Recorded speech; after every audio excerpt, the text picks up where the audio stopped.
અંબાલાલ પટેલની નવી વરસાદને લઈને આગાહી. આગામી 48 કલાક ભારે વરસાદની આગાહી. ઉત્તર ગુજરાતમાંથી ભારે વરસાદની શક્યતા. અમદાવાદ, ગાંધીનગરમાં ભારે વરસાદની શક્યતા. અમદાવાદ શહેરમાં વરસાદનું અનુમાન.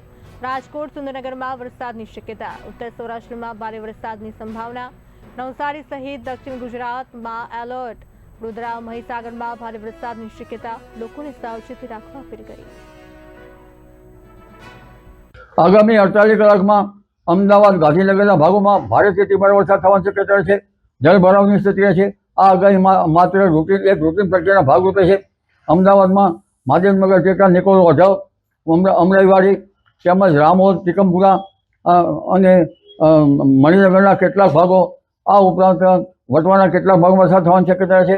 કેટલાક ભાગમાં અતિભારે વરસાદ થવાની શક્યતા રહેશે. આ ઉપરાંત બોપલના ભાગો, સિંધુબાબાના ભાગો, પોતાના ભાગો, વૈષ્ણોદેવીના ભાગોમાં પણ વરસાદ થવાની શક્યતા રહેશે.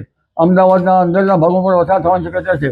વસ્ત્રાપુરના ભાગોમાં પણ વરસાદ થવાની શક્યતા રહેશે.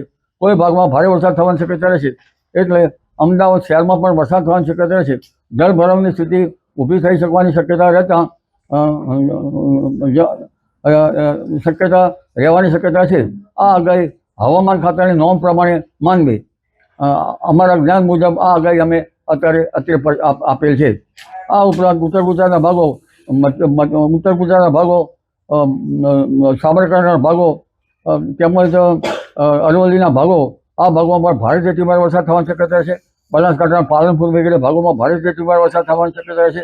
કચ્છના ભાગમાં વરસાદ થવાની શક્યતા છે. ઉત્તર સૌરાષ્ટ્રના ભાગમાં રાજકોટ, સુરેન્દ્રનગર, ધાંગધ્રાના ભાગમાં વરસાદ થવાની શક્યતા છે. કેટલાક ભાગમાં અતિભારે વરસાદ થવાની શક્યતા રહેશે. આ ઉપરાંત દક્ષિણ સૌરાષ્ટ્રના ભાગોમાં વરસાદ થવાની શક્યતા છે. દ્વારકા, પોરબંદર અને જામનગરના ભાગોમાં હળવા વરસાદની ઝાપટા પડી શકે. ગાજવીજ સાથે વરસાદ થવાની શક્યતા રહે. પરંતુ હવે આગામી 48 કલાક ઉત્તર ગુજરાત અને મધ્ય ગુજરાતના કેટલાક ભાગોમાં